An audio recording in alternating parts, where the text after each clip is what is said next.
comicio delite.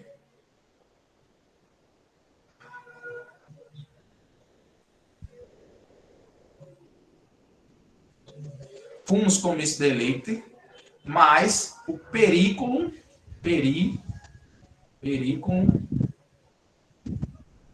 libertatis. O que é isso aí? Essa justa causa na persecução penal ou durante as investigações. Fumus comicio delicti e periculo libertatis. Fumus comicio delicti, vocês entendem, isso é a expressão latina, vocês entendem o seguinte, ó.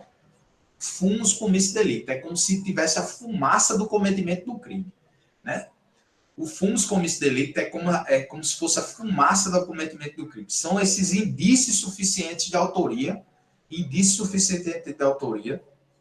que não se tem ainda certeza da aplicação, da certeza do cometimento do crime. Mas, assim, é como aquela máxima popular que diz: onde tem fumaça, tem fogo. Né? Eu não tenho certeza da autoria do crime, não se tem certeza. Né? Eu vou estabelecer, né, uma maior carga probatória no processo. Durante o inquérito, o que se tem? Eu tenho indício suficiente de autoria, né? Essa palavra aqui, indício, ela tem dupla acepção.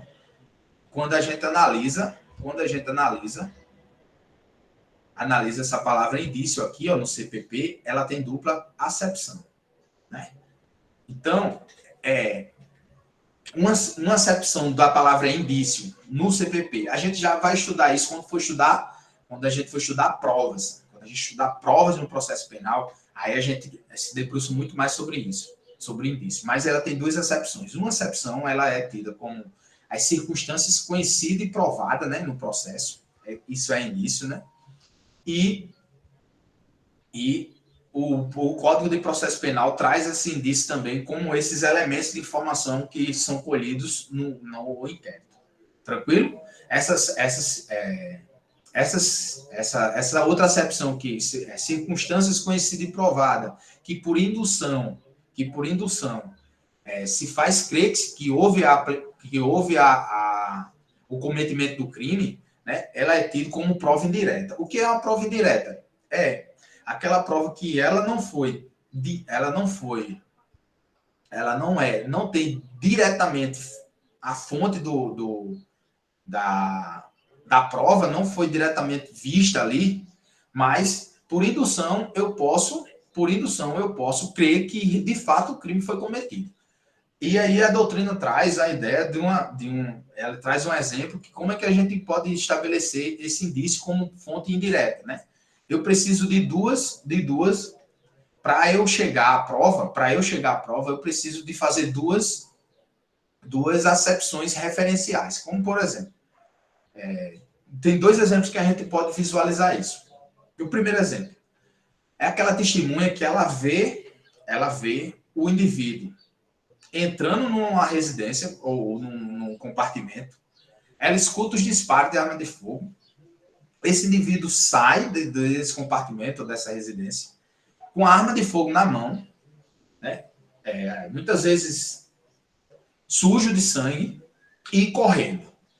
Aquela testemunha que ela observou esse fato, ela de fato não viu o sujeito matando a vítima, né? Ela não viu os atos executórios, propriamente dito.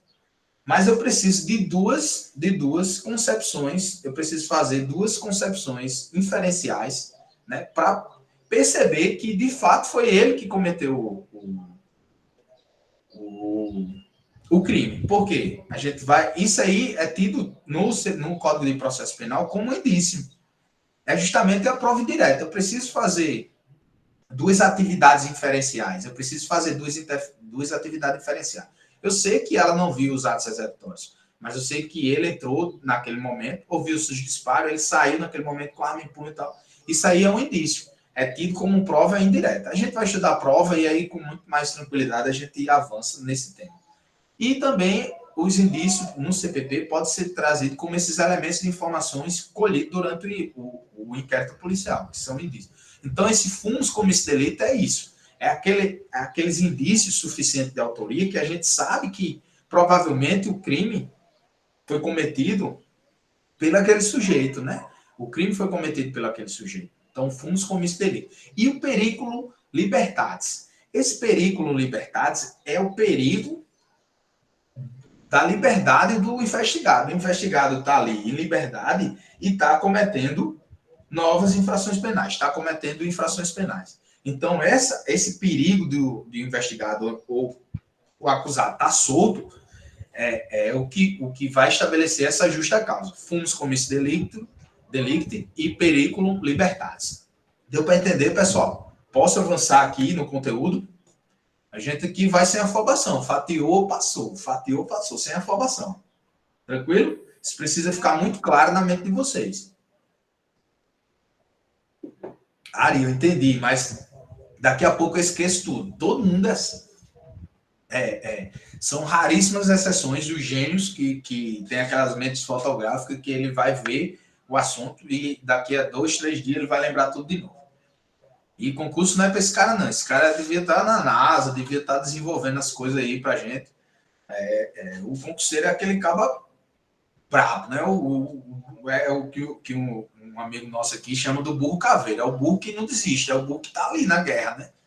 Memoriza, faz esforço mental, né? Tá ali persistindo e vai caminhando com esforço, com dedicação, que os resultados começam a surgir. Beleza? Vamos caminhar. Deu tudo certo aí. Trouxe aqui o parágrafo primeiro. O parágrafo primeiro vai dizer: a prisão preventiva também pode ser decretada em caso de descumprimento de qualquer obrigações imposta por força de outras medidas cautelares. O que quer dizer isso aqui? Perceba o seguinte, ó. Essas outras medidas cautelares,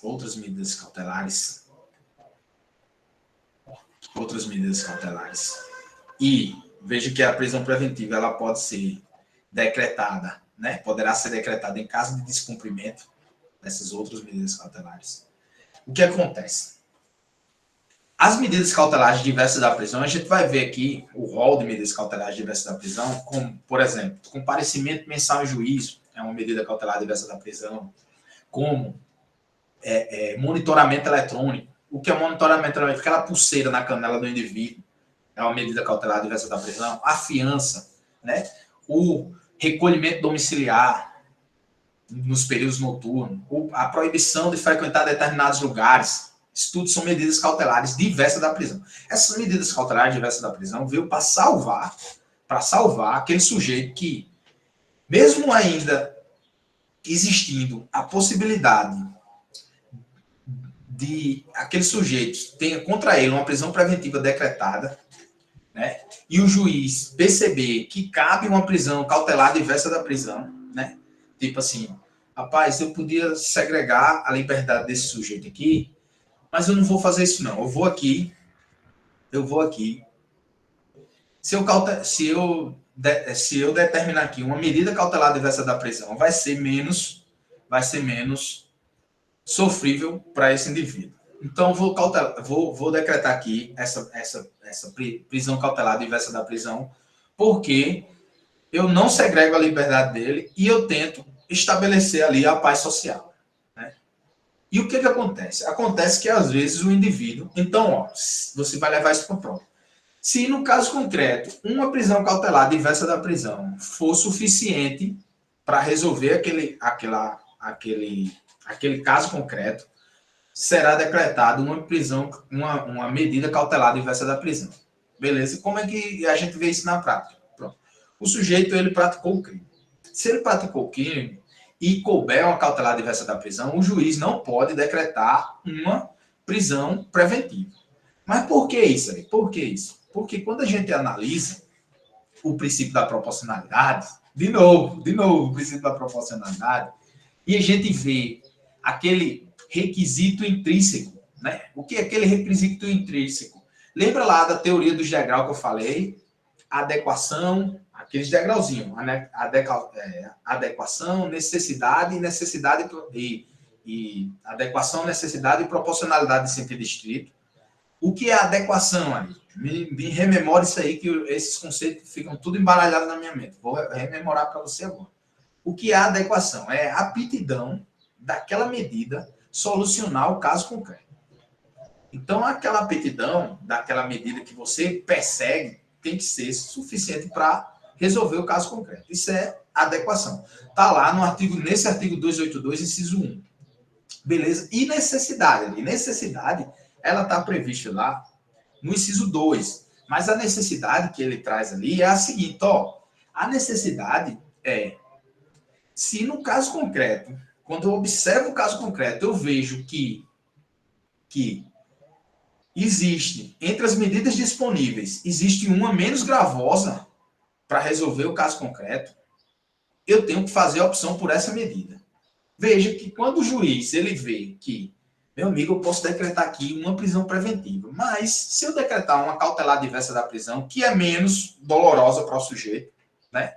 É uma menos gravosa, eu resolvo o caso concreto. Então, o juiz tem que fazer a opção por uma medida cautelar diversa da prisão e não prender.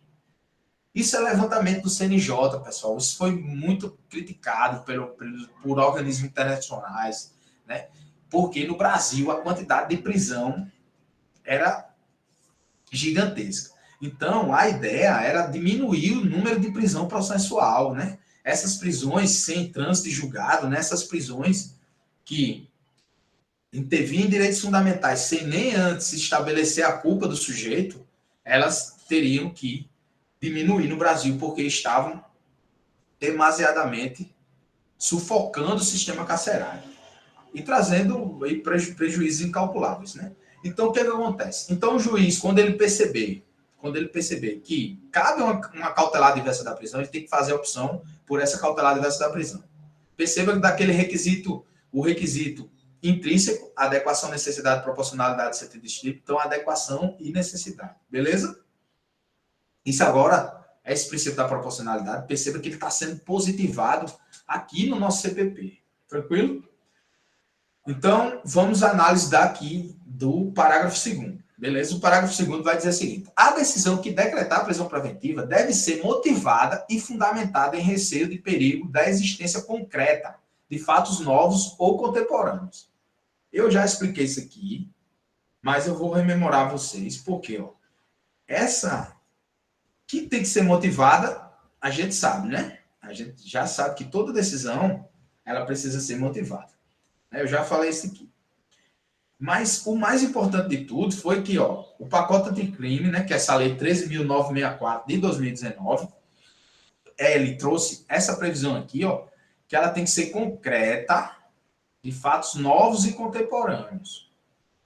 Por que concreta de fatos novos e contemporâneos? Porque eu não posso decretar uma prisão preventiva com base num fato que ocorreu há 5 anos.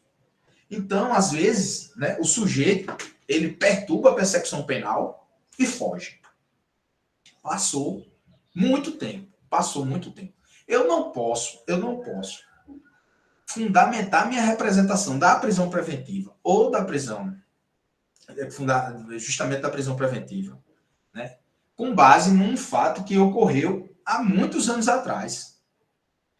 Para eu decretar a prisão preventiva, para eu representar pela decretação pela preventiva, eu, autoridade policial, delegado, né, ou eu, promotor de justiça, né, para eu decretar, representar por essa prisão e o juiz decretar, tem que ser fundamentado em fatos novos e contemporâneos, concretos.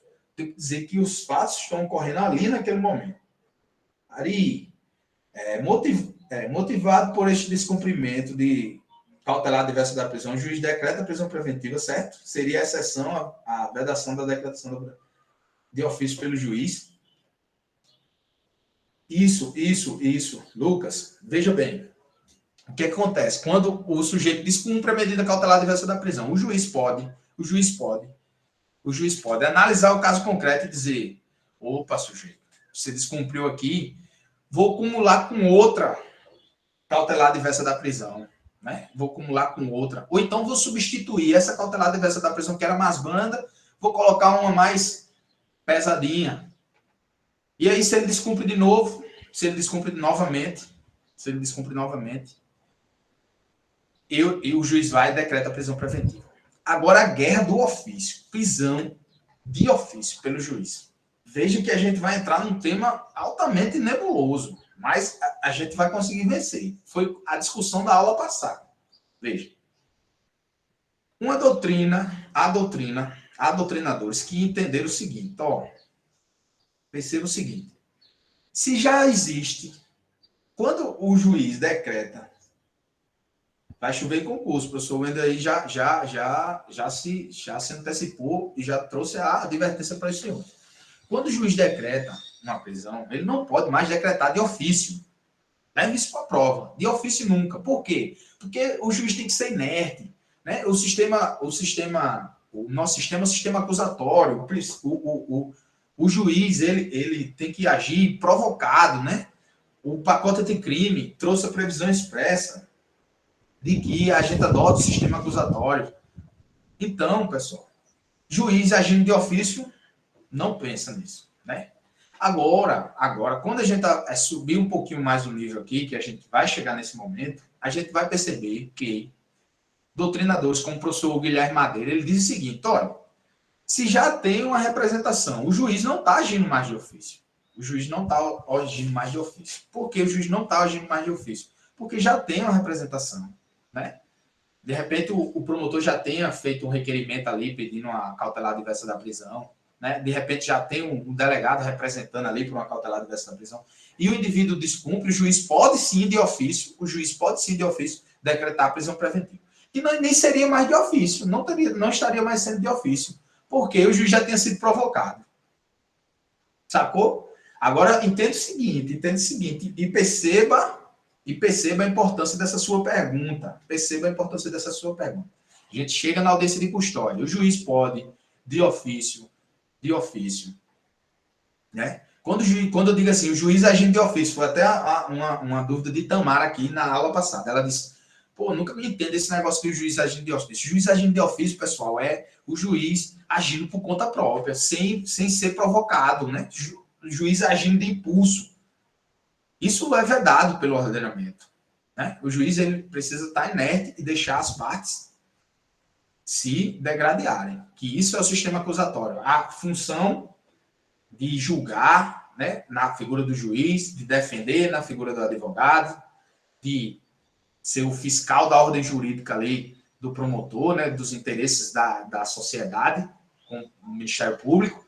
E aí, no sistema acusatório, tem essas figuras muito bem distribuídas, né, e com paridade de armas. Então, o juiz agindo de ofício, ele estaria se aproximando mais do sistema inquisitório, que não é o nosso modelo adotado. Por isso que se veda o juiz agir de ofício. Então, no âmbito da audiência de custódia, se levantou a discussão de que, no âmbito da audiência de custódia, quando o preso é apresentado à autoridade judiciária, já estaria ali havendo uma provocação. Isso era um posicionamento mais do Ministério Público, né? Porque aí o juiz já convertia a prisão em flagrante em prisão preventiva e o sujeito já era submetido ao cárcere. Então, o que acontece? Isso chegou no STJ e no STF e não foi o posicionamento que o STJ e o STF adotou. Então, é vedado se decretar a prisão preventiva de ofício, converter essa prisão em flagrante em prisão preventiva sem representação do delegado ou sem requerimento do Ministério Público. Beleza? Ou requerimento, quando eu falo requerimento do Ministério Público, estenda-se ao assistente de acusação e também ao querelante, ou à vítima. Beleza? Então é isso, ó. Quando o juiz decreta a prisão, uma medida cautelar diversa da prisão, o sujeito descumpre, o juiz pode substituir aquela cautelar diversa da prisão por outra, acumular a decretação daquela medida diversa da prisão com outra medida diversa da prisão, ou então, se ainda assim ele descumprir, decretar a prisão preventiva. Beleza? Vamos embora, para frente aqui. Então, ó, fica atento a essa questão dos fatos novos. Eu não posso decretar a prisão preventiva com base em fatos que ocorreram há muito tempo. Tranquilo? Os fatos têm que ser contemporâneos. Então, vou representar pela prisão preventiva. Eu tenho que me valer de fatos novos e contemporâneos, dali do caso concreto. Beleza? Vamos na frente.